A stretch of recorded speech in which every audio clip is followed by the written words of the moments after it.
Aquí en Neo TV, a esta hora presentamos El Testimonial, comunicación profesional para el análisis y debate. Cordiales saludos amigos del Ecuador y del resto del mundo, bienvenidos a El Testimonial. A esta hora nuestro invitado, Rodrigo Collaguazo. Rodrigo es copresidente de la Coordinadora de Movimientos Sociales del Ecuador, dirigente indígena y campesino. Rodrigo, muchas gracias, su gentileza. Bienvenido a nuestro programa. Buenos días, estimado Wilman, a los tiempos que nos vemos, pero siempre es una alegría poder saber, conocer que la amistad se mantiene en el tiempo y que obviamente estos encuentros también se siguen manteniendo con la cordialidad de siempre. Y claro que sí, mi querido Rodrigo, para nosotros es un gusto también. Vayamos por un tema puntual. Hace poco, hace unos 8 días, la CONAIE pidió a la Asamblea Nacional amnistía para 260 dirigentes defensores de la naturaleza y procesados por las protestas de octubre del 2019. Una primera apreciación sobre este tema. Mi querido Rodrigo, bienvenido una vez más.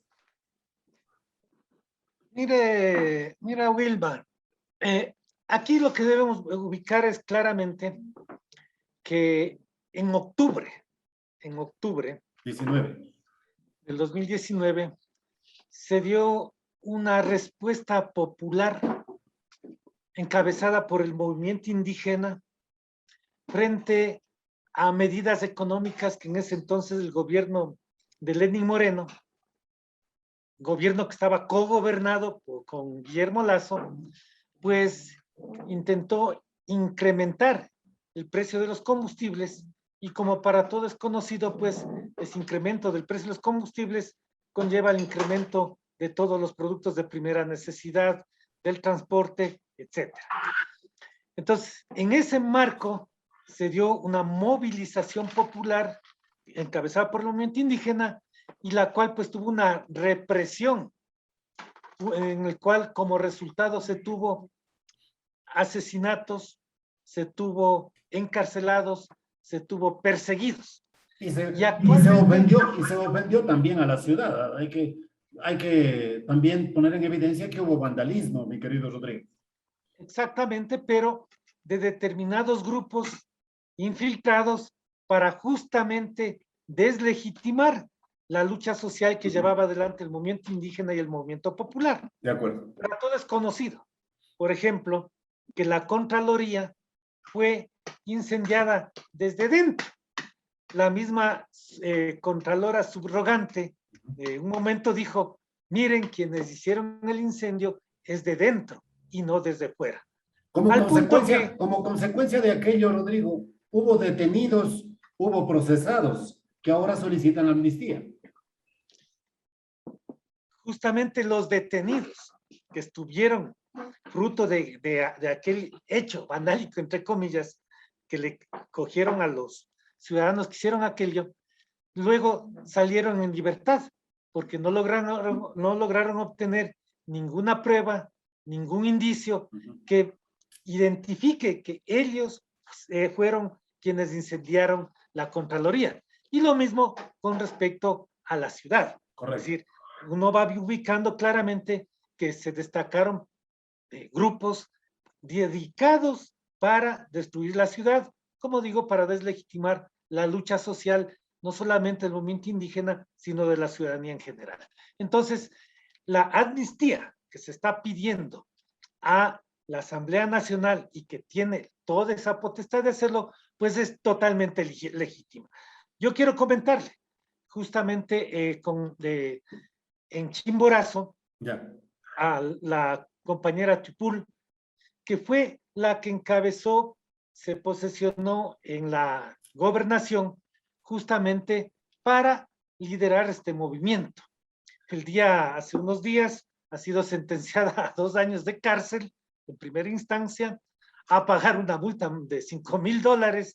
Obviamente, nuestra compañera, ¿de dónde va a tener ese dinero? Se va a apelar. Rodrigo, estamos hablando de Carmen Tiupul, mujer quichua puruá.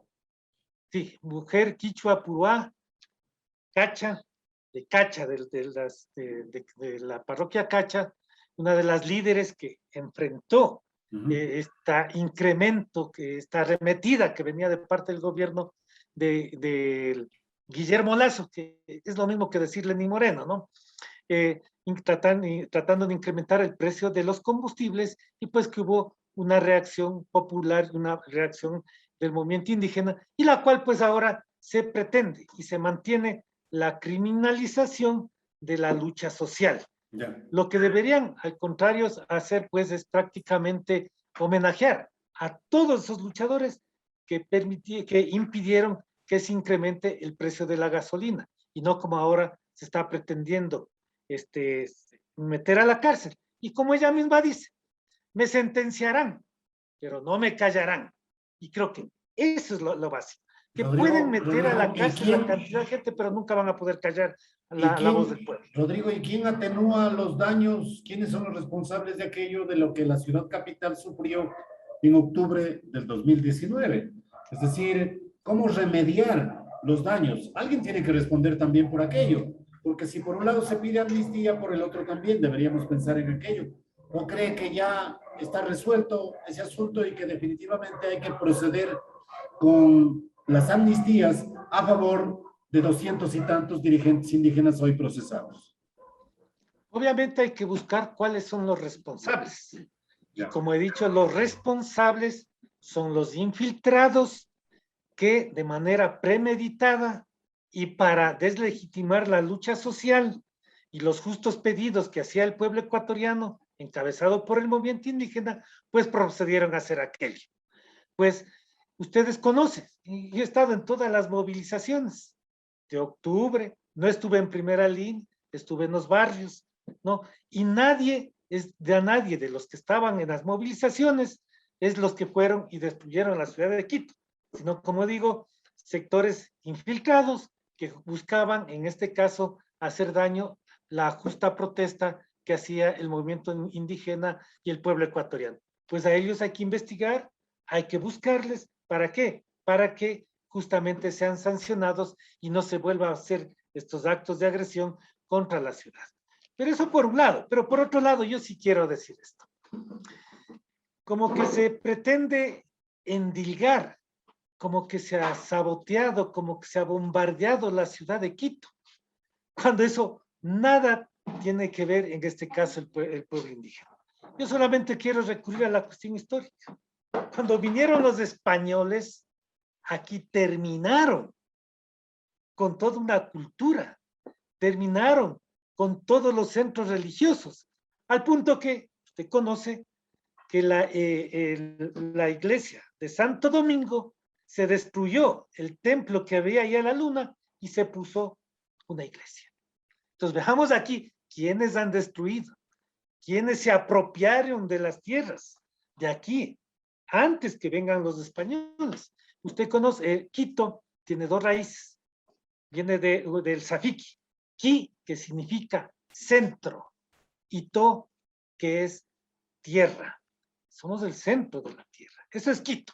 Entonces, por lo tanto, se une dos elementos importantes, ese Quito milenario y ese Quito libertario, que es la luz de América.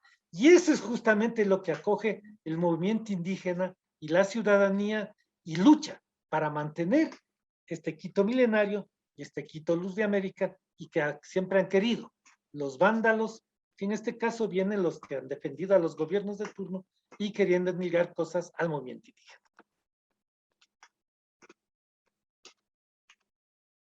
Rodrigo, pero fíjese lo paradójico que resulta. Pasa el tiempo y el incremento de los combustibles continúa, persiste, ha persistido. Cada 11 de cada mes ha ido incrementando. Y las circunstancias, ahí no ha pasado nada porque ha sido un incremento gradualista. Uno. Y dos, otro hecho paradójico. Acuden la dirigencia indígena que antes protestaba en octubre de 2019 por el tema que le he dicho, ahora acude a un proceso de diálogo.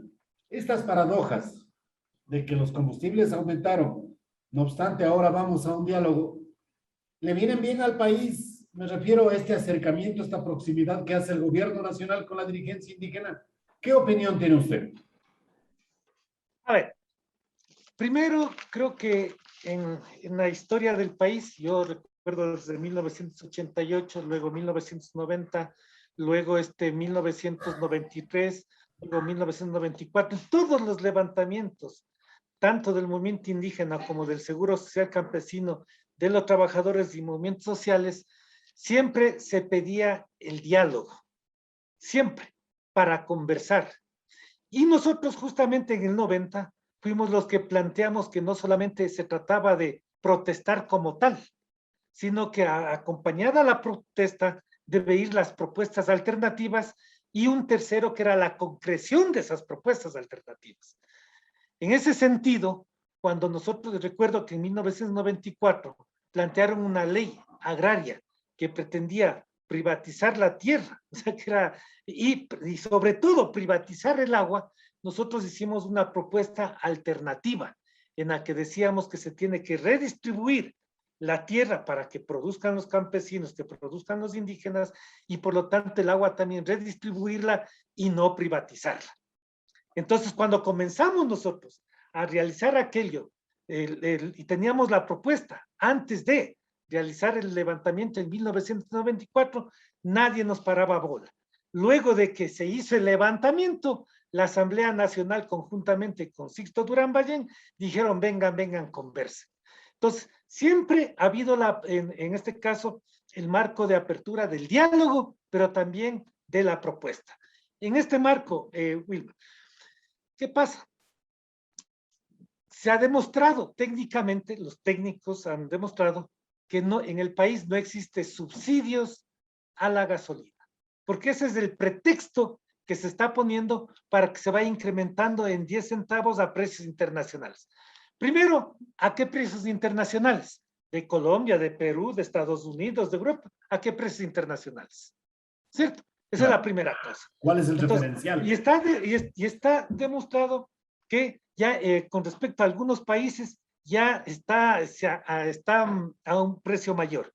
Y segundo, el que yo le he comentado, de que los técnicos han demostrado que no existe subsidio y por lo tanto no existe la justificación para incrementar cada mes el precio de la gasolina. En ese marco, el movimiento indígena, los movimientos sociales, es lo que dicen, dialoguemos, y le van a demostrar con los estudios respectivos que no hay subsidio y por lo tanto no hay razón de incrementar el precio de la gasolina. Pero, Rodrigo, el incremento ya está dado. Es decir, ¿cómo acudo yo a un diálogo frente a un hecho que reivindico, que reclamo, que pido que se deje sin efecto? La propuesta es esa, que el gobierno nacional dé marcha atrás. Eso no, va a ser imposible. Bueno, ya lo hecho está. Claro. Pero lo que puede es ya que no continúe incrementándose cada mes el precio de la gasolina. Y ahí están los estudios técnicos. Ya, entonces, ese es un punto. El otro punto es el tema minero. ¿No es cierto? Inversiones masivas, grandes, para la explotación minera en el país, a cielo abierto. Bueno, hay que recoger los criterios del mismo presidente de la República. Cuando estaba en campaña, él fue ecologista. Él fue uno de los defensores de la naturaleza. Y por lo tanto, pues se recoge, lo que se le van a decir los compañeros es, cumplan con aquello que ustedes mismos plantearon. Uno, ¿no es cierto?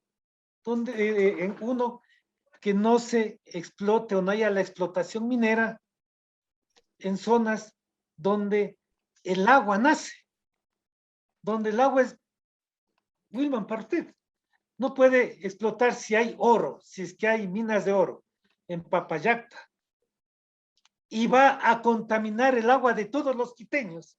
¿Estaríamos de acuerdo en eso? No vamos a estar de acuerdo. Claro. Y hay casos sobre el ejemplo que usted acaba de poner, ¿verdad, Rodrigo? Así es. O sea, quiero decir, hay fuentes de agua muy cercanas a una potencial explotación minera.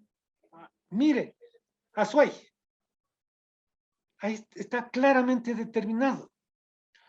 En otros lados, donde no hay fuentes de agua, pero todo por la no explotación responsable, con tecnología de punta, etcétera, de la minería, todos los desechos van a los ríos, en el caso de la Amazonía ecuatoriana.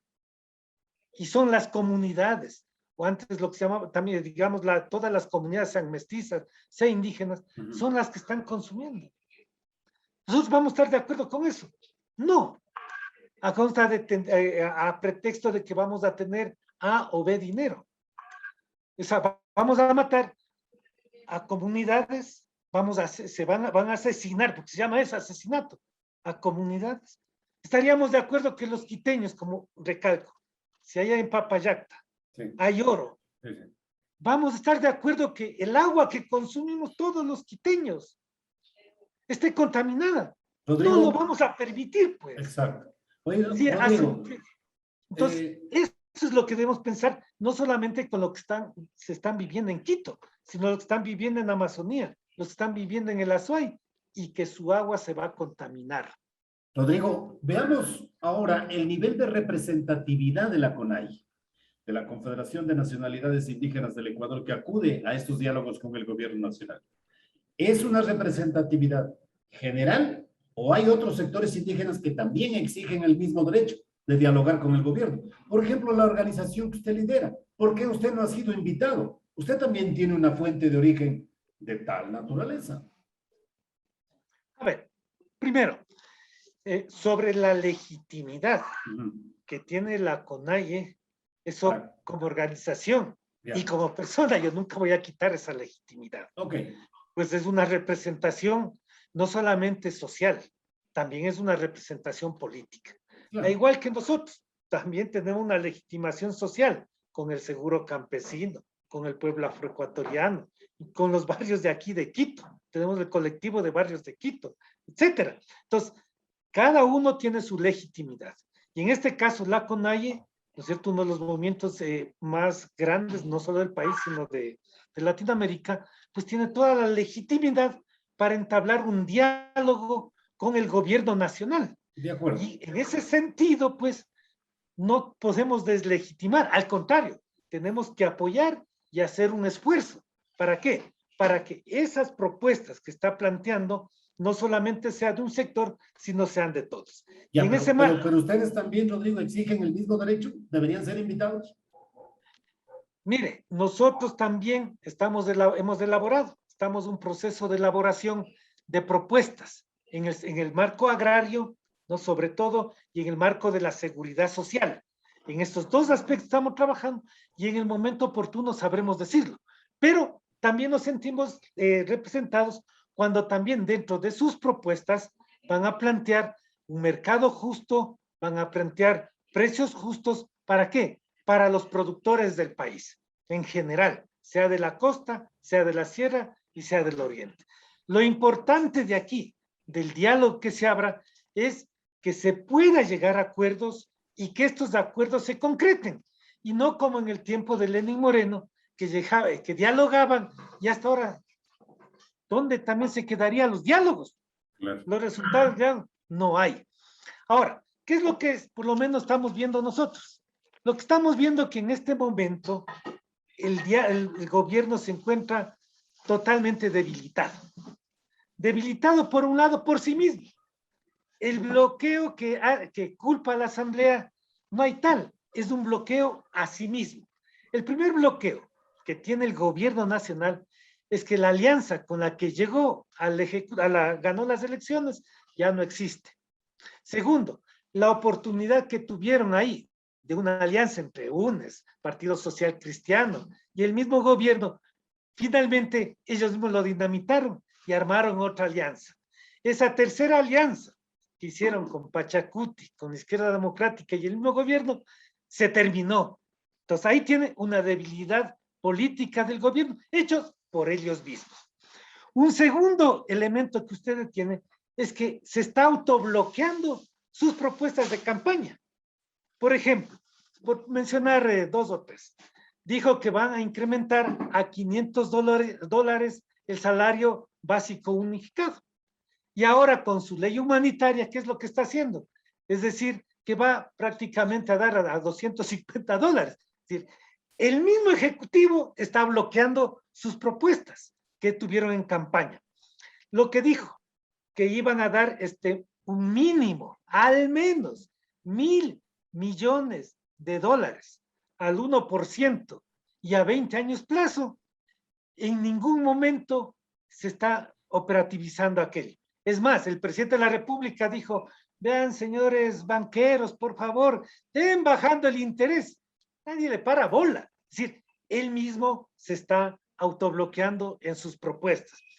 Y un tercero que usted puede ver, funcionarios obsoletos, no por la edad, no por nada de eso, sino, por ejemplo, una ministra de Agricultura y Ganadería, que pasaba solamente haciendo los TikTok, pero política agraria, acciones agrarias, cero.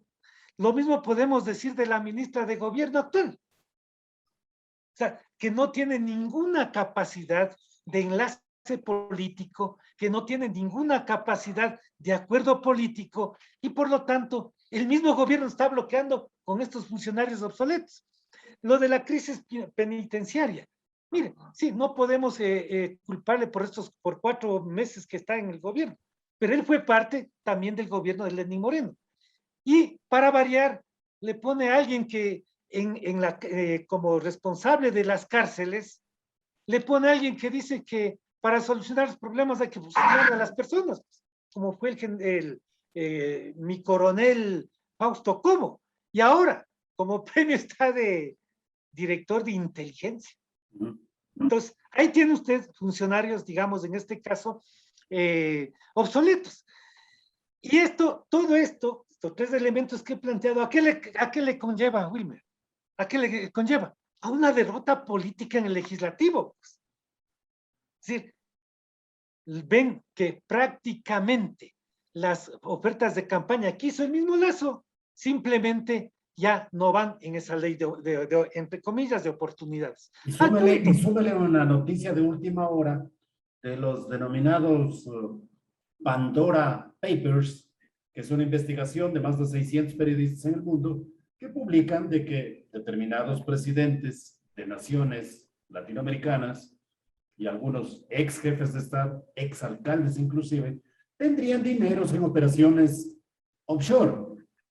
Y obviamente, ¿qué consecuencia puede existir? Digo, consecuencia política lógica, cuando un presidente de la República pide que tributemos más, y paralelamente nosotros tenemos los recursos fuera del país precisamente para evitar la tributación. Entonces, no hay consecuencia en el discurso entre la teoría y la práctica de los gobernantes.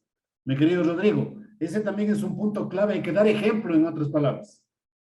Sí, yo lo que le decía es que consecuencia de su propio autobloqueo, porque la Asamblea no está bloqueando, pues tiene como consecuencia esto.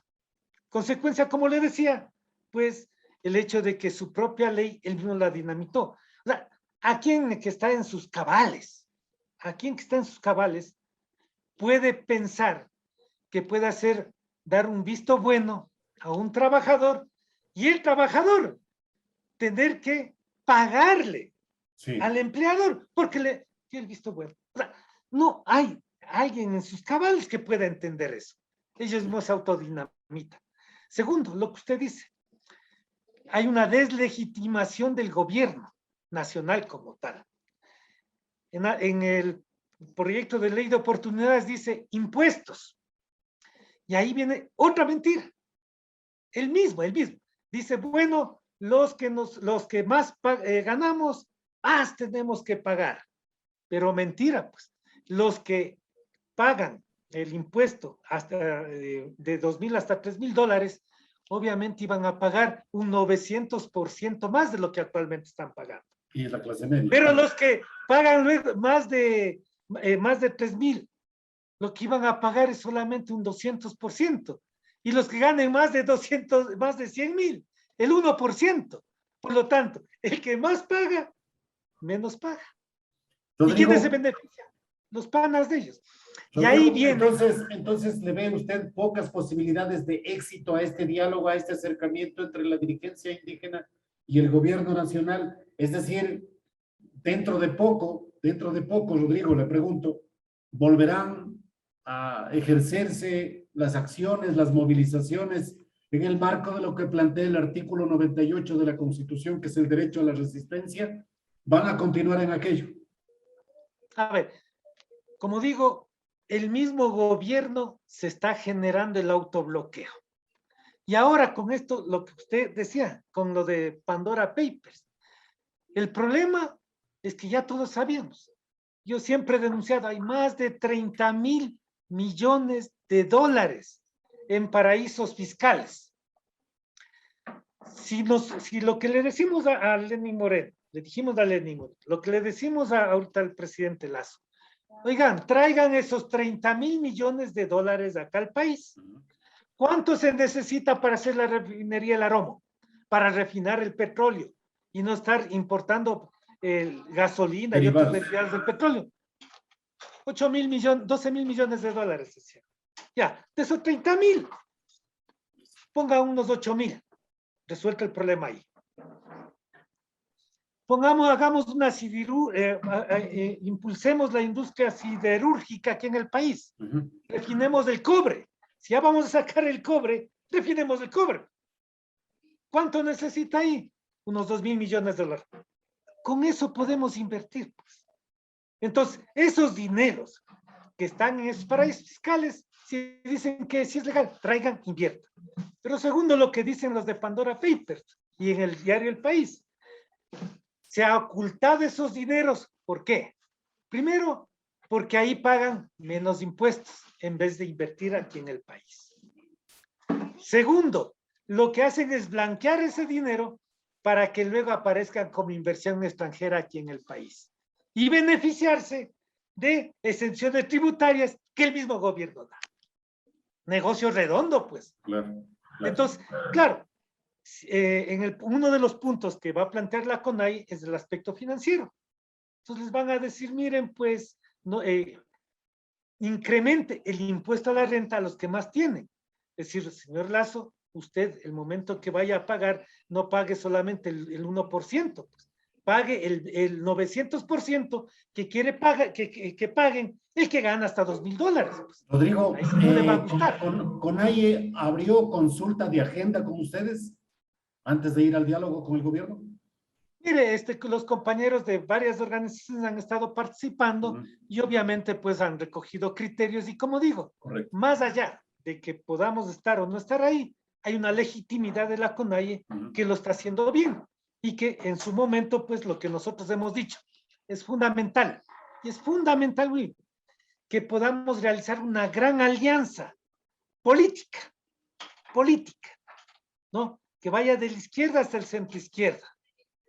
Pero esta alianza no puede quedar solamente en los partidos políticos, sino que tiene que estar plenamente aunada a una alianza social. Es decir, una alianza política y social, en la que obviamente estén todas las expresiones organizativas, sociales, y esta alianza social y política que esté articulado a lo no organizado, es decir, a la ciudadanía en su conjunto. Y basarnos en qué, Will, ¿en qué? En la Constitución. Esta es la carta de ruta, la carta de navegación que nos tiene que llevar. Y aquí nos dice, quien tiene que regular el precio de los combustibles es el gobierno nacional, es del Estado, y no dejar a a libre mercado para que sean los beneficiarios solamente 4 o 5 panas del señor Guillermo Lazo. Guillermo Lazo insistirá en su propuesta ante la Asamblea Nacional y veremos qué resultados puede dar en los próximos días. Rodrigo, quiero agradecerle su gentileza por habernos atendido, muy amable. Muy amable, y solo para finalizar, si es que el gobierno quiere ir a consulta popular para estos temas, vamos a consulta popular, no hay que temerles. Si quiere ir a muerte cruzada, vamos a muerte cruzada. No hay que temerles. Si ellos nos ponen el terreno, nosotros en ese terreno les vamos a dar. Pero si quiere ir al campo de la represión, nosotros vamos a ir al campo de la verdad y por lo tanto al campo de la paz para hacer imponer lo que dice, y vuelvo a repetir y hacer mirar, nuestra Constitución. Gracias. Rodrigo Coyaguazo, de la Coordinadora de Movimientos Sociales, aquí en El Testimonial. Muchas gracias, Rodrigo. Hemos presentado El Testimonial, transparencia de la verdad. De lunes a viernes desde las 18:30.